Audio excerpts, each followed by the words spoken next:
Now, South Africans place huge emphasis on the matric exam results. A school leaver's chances of further education or getting a job depend heavily on skills reflected in the matric certificate. This year has with added challenges for matrics given the impact and disruptions caused by COVID-19 pandemic. Here to share some practical tips on how to support matrics and university students during this time, I'm joined by Dr. Phumeza Kota-Nyati, the Director of Emthonjeni Student Wellness at Nelson Mandela University. Doc, thank you very much for joining us this afternoon. Now, exam season can bring on levels of stress and burnout that hinder your studies. How can students manage this anxiety? Good afternoon, Tlantla. It's important that first they be prepared. There is nothing better in knowing that you know your work, because that should alleviate a lot of anxiety. It has been a difficult teaching year, of course, but a lot of support has been provided to students. So, one, it's important to know your work, know what you know, and walk into that space knowing that you've covered the work that is required. It's also very important for parents as well to know that their students are now writing and sitting for exams, and whatever distractions there are in the household, that these get reduced. We still expect our kids to be responsible for certain household chores. Let's try and reduce these so that we give them ample time to focus and concentrate on what they need to. It's also very important that whatever is distraction in terms of social media or even other media sources, these get reduced. Some students have taken the responsibility to remove all social media networks from their phones, for example, so that they reduce the distraction. And that's a responsible thing to do, because we know we can all get hooked. Once we start looking at our social media platforms, we stay there longer than we should. So dedicating time to study, knowing your work, knowing that you can still access maybe your teacher who is available. I know that some teachers have made themselves available on WhatsApp, and some are still conducting check-in sessions on Zoom with their students. So it's important for that student or that learner to keep in touch with the school and to keep in touch with other peers, obviously while social distancing via different platforms, so that they can always check in and know what is supposed to be in the syllabus and written. It's also very important for parents then to know when their kids are writing. There is nothing as frustrating as arriving for your paper late. So if you knew your date and you knew that you were writing on the day, because you're studying and focusing on studying, you could then forget that your paper was at 9 and arrive at the venue at 2 o'clock. So as parents, we need to then be that backup for our kids. Make sure that you know when they're writing. Make sure that they've carried the documentation that they need to take with them, that ID document, that exam number, that pen, pencil. The mask at this point is very important for that child to have, because if they don't have the documentation and a mask, they might get delayed and not even write the exams. Also very important, we are seeing a lot of students having parties and socializing. This is one of the reasons why students get infected with COVID. Let's try and ensure that this time, from now till the 15th of December, your focus is only on your examination. Whatever else will come after you've written your exams. The problem with getting infected at this point, even though you may be allowed to write your exam, writing an exam while not well is detrimental and could have a negative impact on the student. Dr. Phumeza, I want to expand on this sentiment. Now, exam stress affects most students in varying ways, and one would imagine that it is important to manage the stress and find little ways to help eliminate the risk of burnout. Certainly. The importance of preparedness, I cannot stress. It's very important that a student sets out a study pattern. The swatting a night before the exam will not work, because you're exhausted by the time you get to your paper. You cannot remember what was in the first chapter or the last chapter. So staggering your study is very important because it gives the student control over their work. The fact of trying to swat last minute is not going to assist.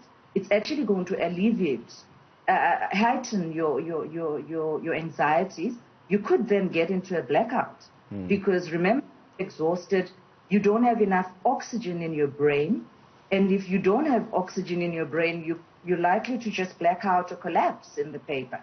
And that's a missed opportunity that could raise further anxiety because you now have this outstanding paper that you might have to write later on. So preparedness, learning to study in good time, resting is also very important. Taking a break is very important. Meditating, listening to music, doing other things, going active, go run, jog. This is all going to be physical activity that is going to actually help the brain function better. Because it's about the brain. Study is about the brain, and therefore it's important to look after the self, eat well, have a lot of fruits and veggies, have a lot of water, take those sleeping breaks. 6 to 8 hours a day is going to help. Swatting overnight, every night, might actually be detrimental, especially if you're trying it out for the first time. Now, for some students, exams can be a breeze. Revision is second nature to them, and they could ace an exam with their eyes closed. But for others, sweaty palms and heart palpitations are just a part of the territory. And it seems that nothing is more impossible than sitting down and revising.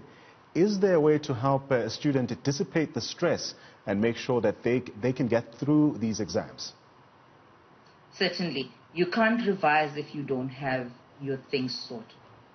You can't revise if you don't have your notes sorted. So the only way you can revise is if you've studied before. Because revision is you're revising what you know. And you're making sure that you're covering your strengths and making up for the things you don't understand. I think the importance of a trial exam is to help a student understand what they know best and what they don't understand. And this revision time is then a time to enhance the learnings that have occurred throughout the 12 years of the life. So it's not just understanding that I'm now swatting for exams. It's making sure that I understand my work and the work that I've learned will carry me through these exams. Well, and sweat is there for all of us. So when they happen, there are different things that you can do. You can close your eyes, have an imagination of a beautiful place. A simple exercise of putting your other finger in the center of your palm can actually reduce your anxiety. It helps you better. You spoke about taking regular breaks and scheduling in fun things to look forward to while you are preparing for your exams. What are the benefits of this? It's control. That's the first thing. It's taking control over your study. And you cannot have breaks and you cannot have fun activities if you haven't learned in time. Because if you stop your learning and you watch TV and you do other things, then you're going to have to rush into studying last minute. So the control of arranging your study and arranging those breaks in between, giving yourself that 20 minutes to jog, would allow your brain, when you're coming back, it's fresh, you have altered your view, you haven't just looked at your books, you weren't just sitting, so you've made a change to your body as well. So there are lots of benefits to structuring your day because it gives you that sense of control that can be taken away by anxiety. Yeah. So easily one of the most frustrating things about exam season is that it seems to occur just as the weather brightens up a bit. How can students use this to their advantage? I mean, you spoke about exercising earlier. Yeah, there we go. Early morning exercise or late afternoon exercise, it's a beautiful day. And also some students would best learn when the sun is down. So that early evening or even late evening benefits some students because it can be difficult to focus when everyone else is swimming outside. Hence I was speaking about distractions. So the family also needs to be considerate that it's not time to now go to the beach and the matriculant is sitting at home all on their own wishing they were at the beach. So whatever study they are hoping to achieve is distracted by the fact that everyone else is having fun. So those times everyone in the family therefore needs to structure their times around the breaks that the matriculant is taking. So if we're all going to the mall or we're all going to the shops, then we're all doing that at the same time to be of great support to the matric. Well, Doc, before we wrap up, I just want you to give advice to a student who says that the exam stress gets to a point where it is overwhelming and is affecting their day-to-day life. How do they cope with this? You can't take away the anxiety that the 12 years of your life has been fundamental, and this is now the last leg in that journey. It's going to be stressful. Yeah. I don't want to take it away, but the controls over are going to be important. Also, don't stress too much about who's going to know that you passed or didn't pass.